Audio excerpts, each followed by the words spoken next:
Жақсылыққа жамандық. Кез келгендерді мүйіздей беретұғын сүзеген бұқа байқаусызда құдыққа түсіп кетіпті. Құдықтың ұшын бар пәрменімен сүзгілеп, топырағын түсірсе де, басқа түскен пәледен құтыла алмапты. Бар халі біткен соң, істің жаманға айналғанын, өзінің бекерден бекер өлерін бұқа біліпті. Біреу болмаса біреу құдықтан мені шығарып алар деп, бар пәрменші өкіріпті. Мұның бақытына қарай, жақын арада бір қойшы қой бағып жүр екен. Мұның даусын естіп, қойлар мен қойшы жүгіріп келеді. «Шырақтарым, қарақтарым, суырып алсаңдарш», деп бұларға әдеппен, ибалықпен жалынып бұқа сөйлей бастады.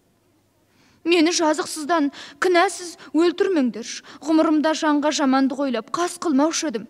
Менің мінезімнің жақсылығы Зеңгі бабаға мәлім, достарым, қарақтарым, мені шығарып алыңдарш. Өлгенімше сол жақсылықтарыңызды ұмытпаспын», дейді бұқа жалынып жалбарынып.